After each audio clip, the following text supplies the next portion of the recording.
Welcome to Afternoon Express Mzansi. I'm Palisa Tembe, and today's Thursday edition is filled with awesome media personalities in Lady G and Mark Lottering. We also learn valuable information about buying and selling property during lockdown, so sit back and relax. Trust me, we also have some goodies lined up in the kitchen. And I hear we've got a South African favorite. Ladies, what it do, baby? Yes, Pale, it's a thirsty Thursday over here in the kitchen, and today we're making a delicious kota. Hey, I'm so glad you're making it because, to me, I've never had a kota before, ever. Well, I'm taking you to Soweto today. We're going to have the most delicious kota you've ever had. And anyone who'd like to taste it or have it, go onto our website, get all the ingredients, and join us, and let's make this classic today. Naledi was one of the first public figures in SA to announce that she had contracted the coronavirus over 2 months ago. This was after experiencing sudden breathing challenges on her trip to the UK. There have been a lot of developments since then with regards to her health and the virus itself. So we catch up with her to find out her progress during these unprecedented times. Naledi Siswam, how are you? I'm good. Thanks so much for having me, Valley. How are you? I'm good. It's so good to see you. You know, when I found out that you had COVID-19, I was just like, you know what? I hate it had to be a friend of mine. But the fact that you are such a loving person, I was like, duh. So how did you... I mean, I had the same reaction. I was like, of course I got it through a hug. That would be me. You would get it through a hug, and of course you'd get it in the UK, basically your second home after South Africa. So please tell us through your experience, talk us through from the beginning. Right, so I actually didn't get it in the UK. I got it in South Africa. I got a phone call from a friend just before I left who I'd shared an Uber with, who'd hugged me because they'd been in contact with someone that was positive. And they didn't, of course, at the time, they didn't know. It's not like they did it on purpose. But the first symptom I got was this tightness in my chest, and it felt like someone was sitting on my chest, essentially, just constricted breathing. My lungs felt like they were clamped.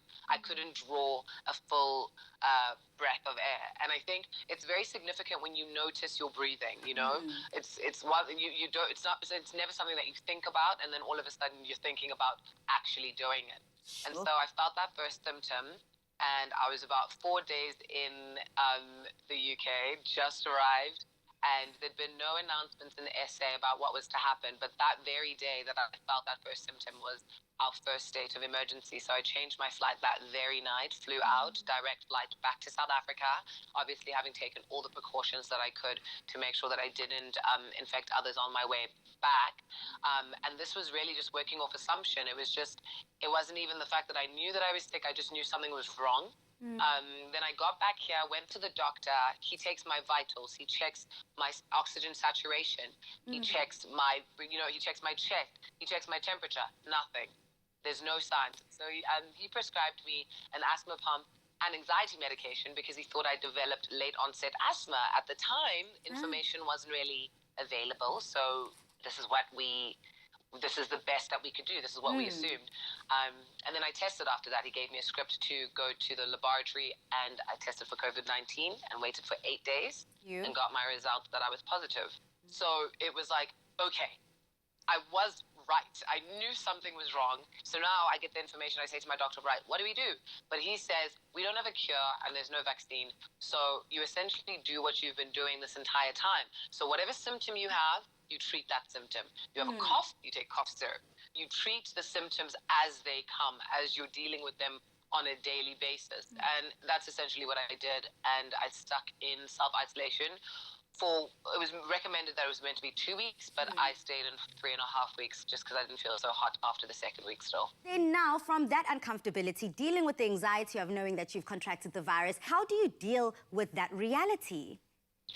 So that's the thing is it becomes, I think in your head, and you'll kick into that stage, people do, where you start to realize that you want to protect the people around you. And so self-isolation became one of those things. It was kind of like a natural thing to be like, okay, I have to stay away from others because I don't want to make anyone sick. That feeling is so much stronger than wanting to, like, obviously have affection. My mom, being my mom, obviously just cannot understand and is like, you don't even know if you're sick. Wait, let me fix this, let me do that. And I'm literally yelling like, do not come in here. Like, don't do it. And then isolation, and it's obviously you go through the test and you have, and that's probably the reason why you don't want people to have to get sick. It's just going through the test alone. That feeling of that swab going into your nasal, it feels like it's hitting your brain. That's how far it goes. Ooh. And then they yank it out, and it's just a sharp, uncomfortable feeling. And I told my mom, I was like, if you come into this room, you are going to have to go through that process, which she then ended up having to anyway. Yeah. But yeah, isolation is a very interesting time to discover oneself, to like deal with your thoughts, but also I think a time to also just relax at some point. Just relax and take time to feel better and feel healthier. Now, Letty, I also want to touch on exactly what you're talking about, just the mental processes one does go through and the self-introspection and reflection in a bit. But what are just physically the side effects one feels post taking the test and now having recovered after coronavirus? Do you kind of feel any lingering things? I know you said after 2 weeks you weren't still feeling quite hot. So that is the thing about the coronavirus or COVID-19, is that it's not a straight path to health or straight path to recovery. It took me in total, I would say, about 2 months to finally get back to feeling like myself, because, yeah, can you imagine? Because I'd come out of the 2 week, or rather the self-imposed 3.5 week isolation period, and I called my doctor just before I came out, because I said to him, I'm still not fully recovered in my chest. I don't know what's going on. I feel like I'm gonna, infect my mom. And he said, no, that's the strain of having taken on, I mean, you're literally suffering from a respiratory infection. Your lungs were taking a lot of strain. You were struggling to breathe. You were, putting them under pressure. And so you are going to have kind of like after effects of recovery. And so even when I would go for like walks around my apartment block, and I mean, I'm a runner. I run. So I'm used to having, pressure against my chest and being able to breathe and how to ration my air. And this was a completely different situation. And so it took about 2 months to eventually feel like I was finally back to my old self. And I'm lucky because there's a lot of people that have developed complications post having been, recovered. So I'm lucky that it was fairly straightforward in a sense, but it did take an unnecessary long amount of time to get to this stage. We do thank you for your health again. I keep saying it, but it's nothing to take for granted. And we see it now with yourself, having made it out on the other end. You did, though, touch on the fact that, during quarantine, you used it as an opportunity to self-introspect, reflect, almost press the pause button on life and just say, okay, where do I find myself right now, Naledi? What are these feelings? What are these emotions? So please may you talk me through now the psychological, I suppose, repercussions of having COVID-19. Yeah, so there's a series of psychological things that will happen, and the first one, and what most significant, is guilt. You'll start to feel guilty about the people that you've come across and the situations in which you might have made someone else feel sick, and all the surfaces that you might have touched. It becomes like a process of self-flagellation. And I was fortunate enough that I had conversations, which I posted on my Instagram because I wanted to share with people, with a psychologist, Mum Kosi, just to kind of unpack how I felt and these feelings of guilt. And she said, remember, you also got it from somebody else. It's not like you were the beginning source of COVID-19. You got it from somebody else. You're not patient zero. Yeah, you know what I mean? But it's one of those situations where you really have to look at it from a bigger picture.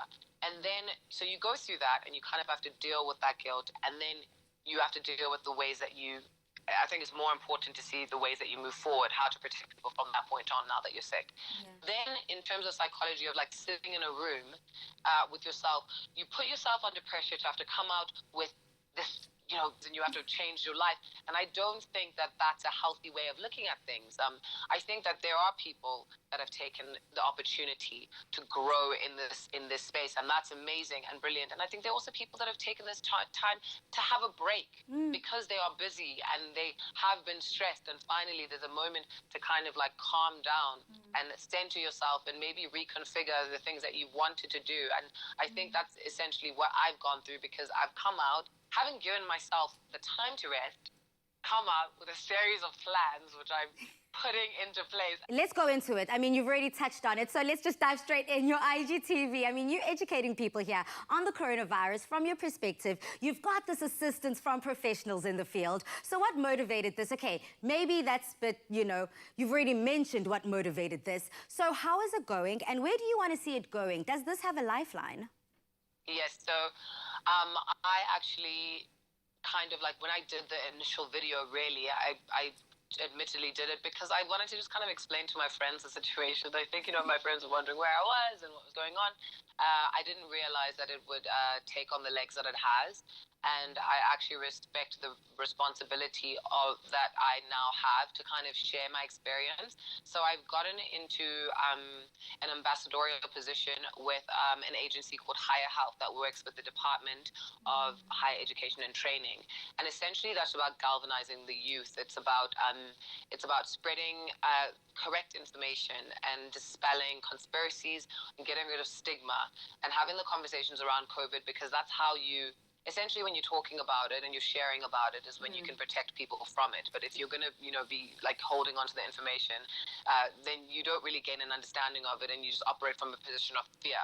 And so that's really now I'm moving into more of a place of trying to educate people on the topic. And it's so important to hear it from a person, because you can read all you want from the World Health Organization and all these like different organizations that have masses of information, but you don't know how to isolate it. And sometimes it's nice to understand something from a person that you might have you might see, they might reflect a similarity in you, you know, that you might understand. You say, oh, that person kind of looks like me. Oh, this is their experience from an experiential position. So that's essentially what I have been and continue to do. And just working on platforms, on a series of platforms, Al Jazeera, the United Nations, there's a conference that will be coming up that I'll be working with them. Wow. Just to try spread as much information as I can on COVID-19. Well, thank you for that, Naledi. I'm sure a lot of people right now are flocking to your social media, especially your Instagram, to check out what you've posted so far and find out what's coming up in the close future for you. So thank you for that. Thank you for spreading the knowledge. I'm so grateful for you, and I'm so grateful to Mom even for taking care of you when you weren't well. Thank you so much for having me, my girl, and have an amazing afternoon. Definitely will do. We appreciate you, Siswam. Cheers. Bye. The statistics have risen, but there's still hope for those who have contracted the virus. The power is in our hands, so let's stay home, wash our hands regularly, and save lives.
I'm pretty sure that 2020 was the year that a lot of people were going to do big things. Travel, start a business, or even take the plunge and finally buy that dream home.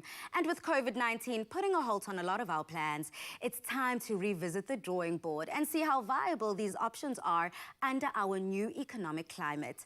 Today, I'm joined by Buyisile Maseko from F&B Home Finance, who is here to share if now is the right time to buy or sell a home. Welcome to the Lofts, Buyisile. Hi, thank you so much for the invitation. We have to find out, is this a good time to buy or sell property? So this is like the million-dollar question right now. Is it a good time to buy? So the repo rate cut has brought a lot of relief to a lot of customers in various forms. So more people are able to afford their debts. And this has also created an opportunity for potential home buyers who are looking to enter the property market for the first time. So if you're either a first-time buyer or a seasoned buyer who's looking to get that investment property, this seems like a good time to start actually looking at the property market. So there's different ways that the repo rate has actually created more affordability for customers. So for those planning to buy a home, the drop in the interest rates will actually make it easier for you to qualify for that home loan because the required household disposable income will now be lower. It also makes it easier and more affordable for homeowners to afford their monthly repayments. So it does create the perfect environment for those who are actually considering entering the property market. So, Buyisile, if I were to buy property valued at 1 million rand, how much will the monthly repayment be versus if I had bought it at the same time last year? So that's actually a very good point that you're bringing up. So if you look at if you bought a property for 1 million rand right now versus if you bought it last year, I think the rate was 6.5. So with that rate reduction, so now it's now at, I'm sorry, I think the last year's rate was around 10%. So your property would have probably cost you around 7,000, 7.5. That would have been your monthly repayment. Now with the repo rate sitting at 5.25, you're now probably looking at a repayment rate of about 5,000 or 5.5.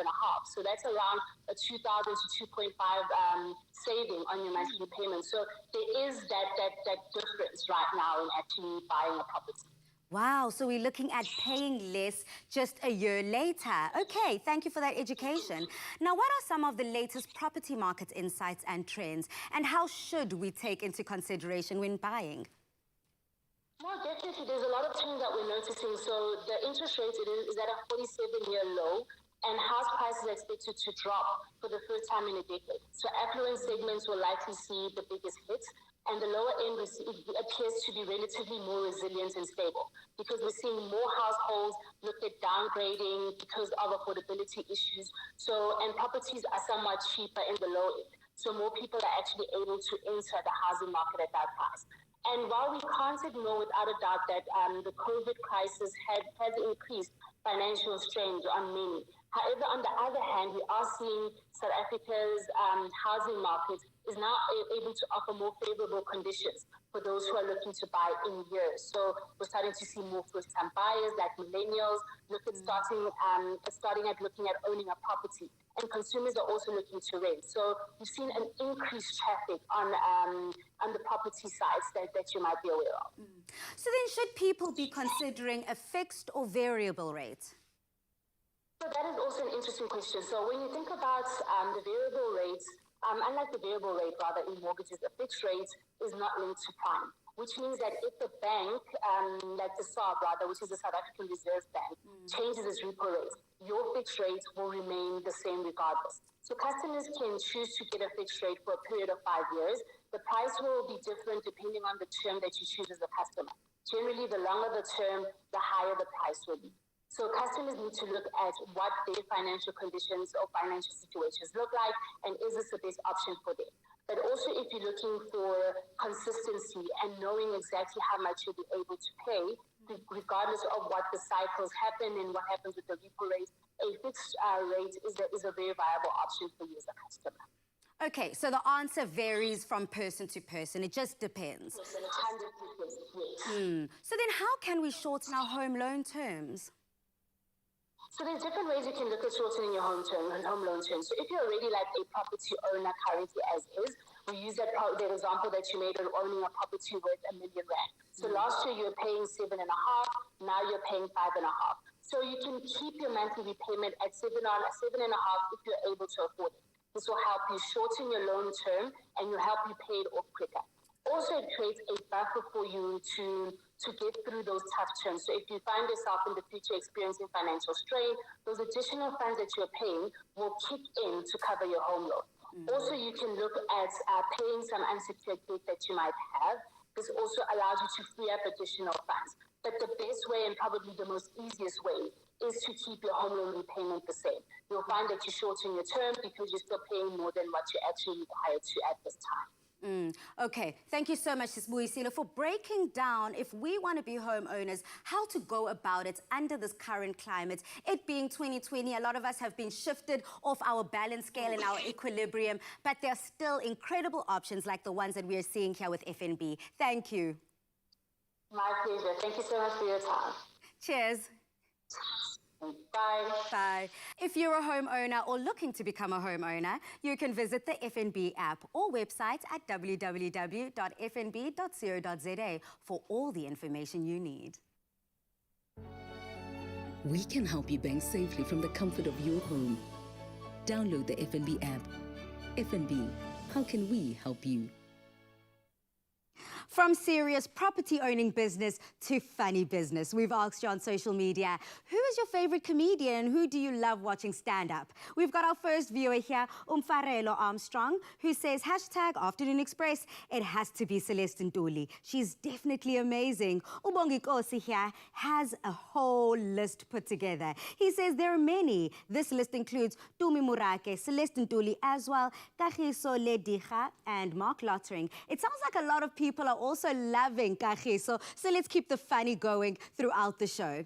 It's all things theatre and arts coming up as we learn about the Baxter Theatre's latest project. And later, we catch up with one of the stage's legends, comedian and actor Mark Lottering.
In response to the impact of COVID-19 and the nationwide lockdown, the Baxter Theatre in Cape Town has launched a brand new initiative called Baxter Radio, aimed at recording school set works, children's books, new South African works and classics. We're joined now by Baxter Theatre Marketing Manager Fahim Stellenboom. Welcome to the Loft, Fahim.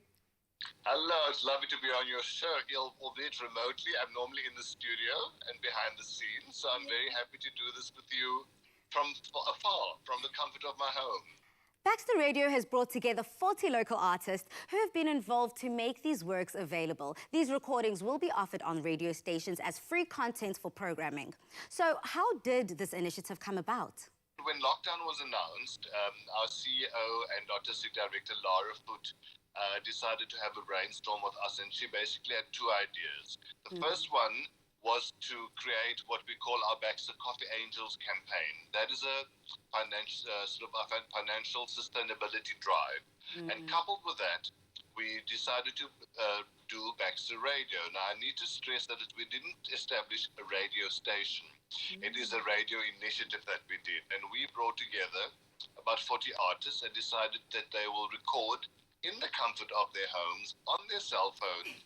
They decided to record, as you said earlier, on short stories, and one of the Xhosa classics for a different range, age groups. And that is essentially how we came about with the Baxter Radio initiative.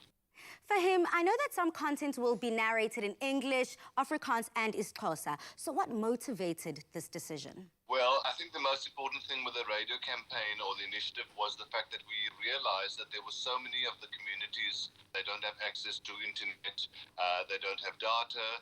And so what we decided to do was to be able to make that available to them. We wanted to have it in different languages. In fact, there's a fourth language, which is also Zulu. We have Zulu as well, some stories in Zulu. So there are 4 different languages. And as I said, different age groups. So there's some stories for the little ones, kiddie stories.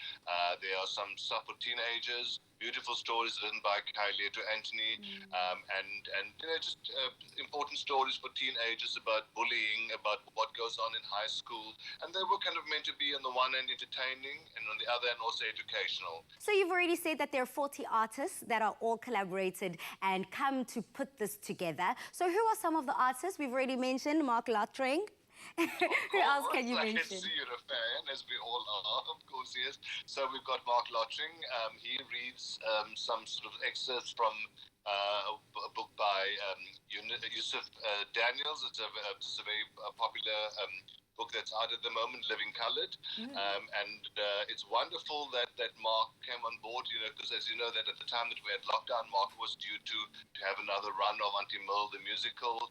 He was our big production at the Baxter of the festive season, sold out every single performance. He was a former usher at the Baxter Theatre, so he's also one of our Baxter Coffee Angels. So he has a long-standing relationship with the Baxter. And then, of course, we have other artists like Panis Waisa. We've got Susan Danford, Jennifer Stein, Nikki Rebello, Andrew Buckland. As I said, Kylie to Anthony. So there's a wide range. And, of course, the Xhosa set work has 14 different actors, all from the Western Cape, all part of it. So it's a huge group, and it's wonderful to be part of this sort of dynamic, diverse group of very, very talented artists. And the idea was also that we're able to create opportunities, work opportunities for them during this difficult time. So the Buy the Baxter, a cup of coffee almost every month or once a month is an initiative that you've brought about. So what is this campaign and what is it geared towards?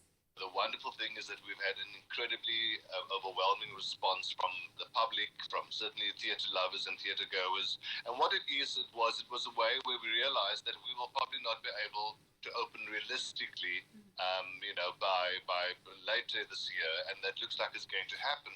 But even then, it's going to come with quite severe restrictions, as you can imagine, and we don't know how that's going to work. How are you going to perform to a third of the house and still trying to cover your costs, etc. So we decided to launch. Our CEO came with this idea, and it's an idea that, thank God, has been very well received.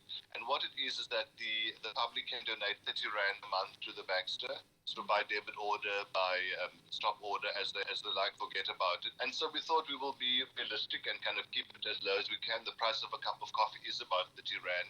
You need your coffee fix, of course, and you need your theatre fix as well. And so we kind of made that correlation. And what happened was that we launched the campaign a couple of weeks ago. And people donate 30 Rand a month, and they can give more for those who are generous and kind and philanthropic that way. And the idea is just to be able to donate that money to the Baxter so we can look at our financial sustainability into the future. All that information as to how you can donate will be on the Afternoon Express website. And absolutely, Fahim, 30 Rand isn't much for those who can afford it. So if you can afford it and stretch that back, please may you donate to this worthy cause. Thank you so much, Fahim, and thank you to all of the artists that have come together for the Baxter Radio. It is a pleasure, and it's lovely chatting to you, and thank you for doing this. And as I said, tell all your friends to donate to the Baxter, and when we open, we look forward to welcoming back audiences and patrons and theatre lovers. Donating to this campaign is simple and will enable the iconic theatre to continue creating cutting-edge and new South African works and support local talents.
Welcome back to Afternoon Express. Now, Mark Lottering hails all the way from Cape Town, and he's one of South Africa's top comedians. He's been in the funny business for 22 years and continues to keep audiences in stitches across the country, even during a global pandemic.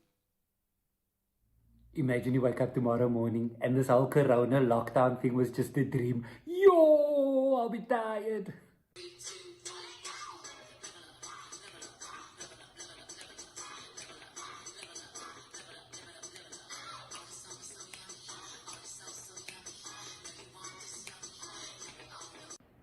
Hello, it's me, Auntie Merle Abrams from Belgravia Road in Athlone. I'm fine, God is good, God is good. But listen, man, Dennis gave me such a lovely surprise the other day. He told me he bought me a ticket to this Mark Lottering show. Mark Lottering is doing a show on the computer on Saturday, the 13th of June at 7:30. I was so excited. Asma immediately posted it in our church group, you know, the ladies group. Immediately there was a response going, but Merle, we not don't know how we must not get on to watch the show on the computer. I said, you must stop just reading the Bible. You know, then you can catch up with technology. Catch up with technology. Catch up with technology. Hello, Mark. How are you? Lady Vanessa, I'm good, baby. How you doing? I am fantastic. You definitely put a smile on this frown. You know, it's a little cold in Cape Town, but you're heating us up here in stitches. Now, we just saw Auntie Merle talking about you. How have you been keeping during the lockdown, and how has it treated you? I've been keeping well during the lockdown. You know, I've been going a little bit crazy here and there, thinking, oh my word, this is our reality. But you'll be happy to know mostly I've been sticking to the rules. I've been staying home as much as I can. And I've been, the one thing I'm most proud about, which I told somebody this morning, is that I'm actually managing to stay fit. That's the one thing I've been very disciplined about, because I believe that a lot of people are forgetting that lockdown will end. and you still have to come out of your house looking fabulous. So you still want to be recognizable, and you don't want people to unfollow you after they see you. So I have been taking care of myself. I've been eating right, exercising, and trying to keep a level head. Yeah, I think a lot of people on social media, especially here on Afternoon Express, has been letting us know how they're keeping active and how they're exercising. So it's so good to see that you're also keeping fit, making sure that when you step out of that door, you slay all day. So clearly then Auntie Myrtle is also getting a bit of a body makeover, surely. No, well, you know, she doesn't need that much of a body makeover because you will find out, Palesa, when you eventually get to that age where you start wearing floral, the floral takes over. It's the first thing that people see before any kind of muscle. So I think she is saved by the floral bell. So Amen. she's doing okay. Hallelujah okay. to floral, hallelujah. Now, Auntie Merle also mentioned that you're still doing your stand-up comedy, but from home online. So please may you talk about your online show, My Fellow South Africans. I have to be totally honest with you because I'm freaking out a little bit. I'm used to a live audience. You know, I'm an old school boy and I've been doing this for a while, as you mentioned earlier.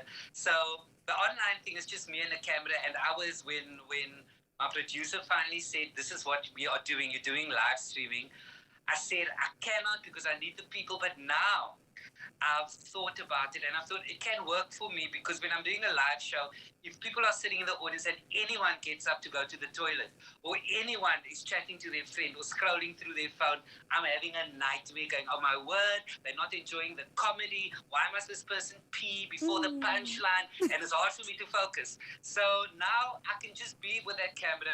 I can pretend that you, Palesa, are sitting at home laughing your head off, having a fabulous time. I'm just going to pretend that I'm fabulous and that I'm funny, and I will pray that I really am.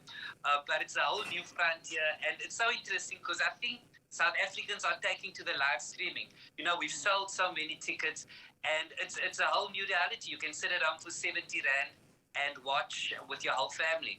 That sounds incredible, Mark, and what a great idea. You know how they say sometimes back in the old days when you have to perform in front of a live crowd, they say, imagine everyone naked. With a cell phone, you ain't even got to do that. So you're thinking 10 steps ahead. Beautiful, brilliant thinking. Now, during the lockdown, you've also mentioned that, you know, people have up to some funny, crazy things, weird things included, and you are not excluded from this list. Now, that being said, we need to go through your Instagram and find out face to face what's been happening in these posts. No, Mark, let's go find out.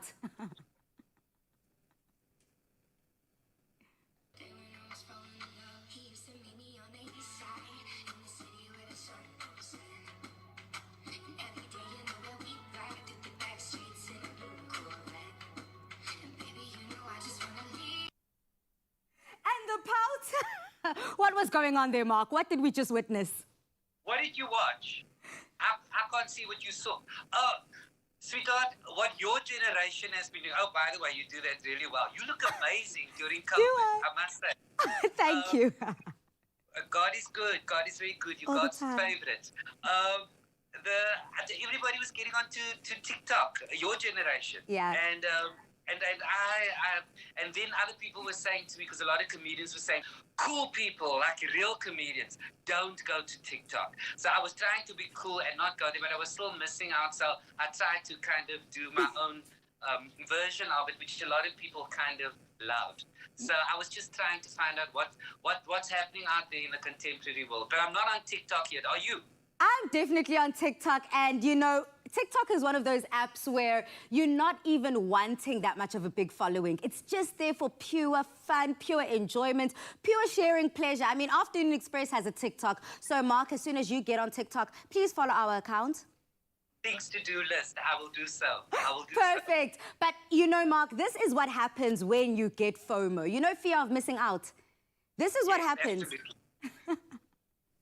Now, you also, from your post, we see that you miss your family and more especially your niece's daughter, Ava Rose. Now, using your comedic skills, I'm about to put you to the test. How would you explain the seriousness of COVID-19 to other kids like Ava Rose that perhaps parents can use? Oh, wow.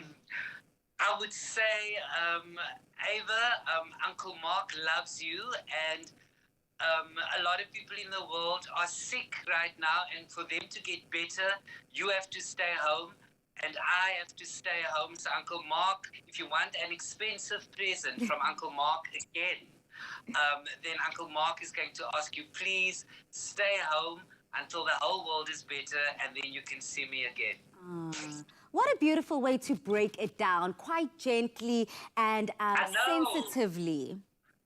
Yeah, even I felt it there. I was like, oh, wow, okay. I was like, I have to stay at home, stay home. Definitely, I'm doing it immediately. Now, look. Yeah, we wait for the world to get better. Yeah, we are waiting for the world to get better, especially this week. I think we thank people like you, Mark, and the incredible work that you do. Even though you are working from home online, you're keeping us laughing. You know, right now there's a lot of seriousness going around in the world, a lot of pain and chaos going around in the world. So I think, you know, as South Africans, we love to laugh, and that's how we heal on an everyday basis. So how do you recommend people find the funny in everyday situations to keep their spirits up and keep them pushing through? Yeah, it's such a difficult time, but the interesting thing about South Africans, and you are spot on when you say that, we've seen it in other situations. You know, when we're going through load shedding, when there's no water. You know, we've been through really hectic times, but we don't realize how hectic these times are because we almost, bizarrely, we are so accustomed to it, and we find our ways of dealing with these situations. So I've seen the funniest things online, things that I haven't seen in such a long time. So I think my advice to everybody is basically what, you know, this is how I travel through life. You have to take the time out and make a conscious effort to let your hair down, if it's even just for a few moments in the day. Let your hair down and smile, let your hair down and laugh. And it's not something that we have to beg South Africans to do, because I see people do it naturally. And people, we will braai together again, as I said earlier. We will all be around a fire, you know, going, when people's off. You know, it's going to be Ivan, that's my song. It's going to be, it's going to be a bit like that. Focus on that. Mark, I can't believe you brought up that song. As much as I can't sing it, I'll still keep dancing through it. But talking about dancing, you know, dancing and the radio and music go hand in hand. And earlier on in the show, we were speaking to Fahim from Baxter Theatre and the incredible initiative that's happened through Baxter Radio. You are one of the incredibly talented artists that's involved in the initiative. So what was it like working on this, and what does it mean to you? It's so special because, you know, Pelesa, I've never done anything like that before, whereby we were asked to take our favorite book or favorite poetry or favorite short story, or, you know, a set work book from any high school and read it. So this was recorded, and this is going out to community radio stations. So people are able to stay home and listen to these wonderful stories or wonderful poetry being read. And that is such an, like, you know, if I can even say, an old-fashioned thing to do. I say old-fashioned because when I grew up, we were listening to stories on the radio. And your imagination, because there's no TV screen, you imagined what the house looked like. You imagined what that couple looked like. You know, you imagined what the car looked like. And that's so great for your brain. So this is what was so exciting for me, to sit down, and I read Yusuf Daniels' book, Living Colored, and his book is full of funny, wonderful little stories, and just reading that and being able to enjoy words again, and just knowing that there's a medium where people will listen to something. It's so different to what I usually do. So I love being part of the campaign. And when people go and find it on the Baxter website, how to do it, don't forget the Baxter Theatre needs your 30 Rand a month to keep their doors open. We love theatre. We love theatre. We want it to be alive forever. Go out there and make that coffee donation, you know, 30 Rand a month, if you can afford it. Shouldn't be much. Just close your eyes and put it in there. It's going to a worthy cause, and the kids are getting educated through it. Thank you so much, Mark, for lending your voice to such an incredible initiative with Baxter Radio, and all the work that you're doing, keeping South Africans laughing and in stitches. We're going to be tuned in throughout the month of June to keep the spirits up. We appreciate it. I can't wait to see you after all of this. I can give you a proper elbows and love and all sorts of things. It's great chatting to you. Absolutely love you. You're amazing. Oh, I love you too. Thank you so much. And also, I love the book that you decided to narrate. Funny enough, we also had the author of that book, Living Khaled, in Afternoon Expresses Loft. Yes, and we broke down the book from head to toe. So, Nje, we know all about it here. We appreciate you, South Africa. That was Mark Lottering, bringing us all the comedy and all the beauty that we so desperately need this week. Now, coming up, we're going to show you our spin on a classic South African meal, ikota.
Clover Fresh Milk is the #1 milk brand in SA. Made with love by Clover. It's so wonderful to see Mark Lottering. Like, the funnies are really working on my tummy right now. I think we I've were got abs. rolling over here. We were stitches. He is just, Mark, we love you. We love you. And now we get to fill up those tummies again. So we're making our kota today. We're taking it to the hood. And you told me you've never, ever had a kota before. I need to confess, I've never had a kota before. I've never made one before. All so right, I'm then. all in your hands. I want to learn. SA, let the masterclass begin. Yes. So to start it off, we've got a nice full loaf of bread that has not been touched. I'm going to be the first person to actually cut into it now. And the trick is to make sure that with the actual full loaf that you get, you cut that in half lengthways first. To get the, it's a technique, it's a science, actually. It is a science. I know there's an institution that actually came up with, I'm joking, guys, but anyway. That's perfect. I believe you. I believe you. It's the... Okay, now you're going that, and that's how you got to this. Yes. So the Science Institute of Soweto decided that this is the correct technique. So once you've cut that in half, you cut the actual half in half. This is how the kota came about. Kota of the actual full loaf. Oh, wow. Yes. So now we've done the one. I'm going to get started with this part. And then this is how we make that sectioning of it to make that little space for all the fillings that go into it. And we're going to be filling our kota with quite a couple of things today. there. We've got French bologna, we've got garlic bologna, we've got acha, we've got slap chops, we've got cheese, we've got egg, it's a fully loaded one. It's one that went to private school. But that is a private school quarter, and we love one like this. I can't wait to taste it. To make sure it looks pretty, because it can't just taste good, it must also look good, we're going to brush it with some of our butter, which is the star ingredient for today, to make sure it's got that glistening shine and a beautiful little smokiness on the outside from the charring. And it's going to be buttery and delicious. And I love butter. It's on my shelf, 180 days. You don't have to go to the store. Perfect. Perfect. So I'm going to toast this in the meantime. And while I do that, I'm going to get ready with the rest of our ingredients. The kota is not complete without chips. It is not a kota until it's got chips. So to get that ready, we're going to go in with our chips here. I'm going to get them frying. And we're going to do the trick that Anal taught us. Yeah. Use our wooden spoon. It's bubbling away, so it's ready to fry. So I'm going to go in. I don't want to burn my hands, so I'm going to make sure I use a ladle just to scoop in these chips into the oil. Polly said everything goes in here. It's like, it's amazing. So you can actually put other stuff in as well. Exactly. You can fill it up with whatever you like. Yeah. And I love the fact that with one full loaf of bread, you can give 4 people a full meal. Like, it's a really filling meal. It's not even like it's a snack. It goes in. You're going to have to go to take a nap afterwards. Of course, definitely. It's one of those meals. So while this is toasting, I know you're going to put a spin on an already classic dish. Yes, I'm just going to make a vegetarian option with baked beans. Yes. With baked beans. So I'm going to use baked beans. You are the one. You are the queen. With my butter in here. I'm going to just make a very easy one. It's just a bit of onion, tomato, garlic, some chili sauce. So, but you go ahead. You've got the main kota going there. I'm already thinking of an idea of how we're going to merge Soweto and Free State right now. Really? How? In fact, I think that Soweto has the best kota in SA, but I want to put a challenge out to all the people on social media. Let me know which area you think has the best kota in SA. I think Soweto because I'm from there, but you know. Well, I'm from the Free State, so please tell me the best kotas in the Free State. Yeah. So you can go actually give it a try as soon as we get a chance, and you can go there and give them a visit. So while the chips are frying, I'm also going to go in with the rest of our ingredients because we want that nice, I don't know if people know the trick, but all the ingredients in there have to be nice and hot. So even the bologna, it's cooked, yes, but we want that nice little crunchiness on the outside and soft mushiness on the inside. We're also going to fry these as well. To me, I'm mesmerized. I know. I told you it's a science. The Soweto Institute of Science has approved this, and I'm here as a representative of it. I'm going to need my cholesterol tablet after this. Don't worry. We'll work it off with Mark Lottering's laughs. We'll definitely work it off. And then to go in with our last ingredient here, I'm going with my egg. That's also just going to be fried to order. How would you like your egg? Soft? Sunny side up and soft. Hey, this girl, you're taking it private school for real. Okay, cool, let's do that. Sunny side up egg for Anel's kota. Yeah. Let's go in with that. It's going to fry up quickly. And so basically from here, it's all about assembly. We've got the base, which is nicely cooked. We've got the ingredients that are going inside, which is our French bologna, garlic bologna. And we've also got some acha on the side, but you'll see me assemble that just now. Jim, the big question that I've got, like, how do you eat the kota? Do you eat it like a hamburger? Or do you take a knife and fork and you cut it? Or do you take it, because the way I will eat it is actually just put it in my hand and eat it like that. I don't know. You must help me. The trick, apparently, is to eat it like you would a burger. So this is basically a gasified burger. But I don't have a jaw that allows me, I'm a tiny person as it is, so it's hard just to open my mouth to eat that. So I actually do peel off the sides, that crusty part, I take that off and just go in with the soft part. And I know but my people will deny me and say she's not one of us because she can't open her mouth wide enough. But I still say that that is the way I'm going to eat it because I just can't. If you'd like the ingredients to this recipe, please go onto the website, get yourself involved, get yourself making this kota because I'm sure this is probably going to be one of the best kotas you've tried. Is this good enough? Do you want me to go in a little bit more? No, that's perfect. You can actually just... All right. Why don't you flip it for today? Put it on its head. Just for you. Just a quick flip. That's perfect. Wow. Perfect. Look at that crunchy, crispy bits. All right, and I'm going to start with the assembly. Our chips are definitely ready. Let's go get them out. Let's first the chips, I see. We start with the chips. The chips are the base of our kota. So let's get those out. Is this always, it's first chips, then the other layers? My darling, I'm telling you, there are places that, I'm saying private school, ne? There are other places that have different kind of private school. You've got lettuce in there. You've got burger patties in there. Like, whichever way you feel is best. This is how we have people like a quarter competition for You our should. viewers. We could and see who makes the best quarter. You choose one and we make it on the show, huh? Yes, we should make a build your own kota situation over here. Can I also have some of your chips? Of course, of course. Please do. Pass it here. I want to Let's build get the this egg our out. boring quarter. This is going to be Oh no, very it's boring not. against I missed an yours. ingredient here. Please do not shout at me, guys. Acha. No acha is complete without, no kota is complete without acha, even though I don't have mine with acha, but I love hey. achar. I love that heat. And then we go in with the sauces. They always ask you, what sauce is barbecue? I say tomato sauce, monkey gland. Everything. And this is it. This is the kota complete, fully loaded, tasty and delicious. You can have it in the morning. You can have it in the evening. It is the perfect one. And I remember that you guys were asking us what meals you would like to see on TV. Well, there we go. A delicious kota ready to enjoy any time of the day. Yes, I love it. Pali, would you like to try this? Yes. Clover Fresh Milk is the #1 milk brand in SA. Made with love by Clover.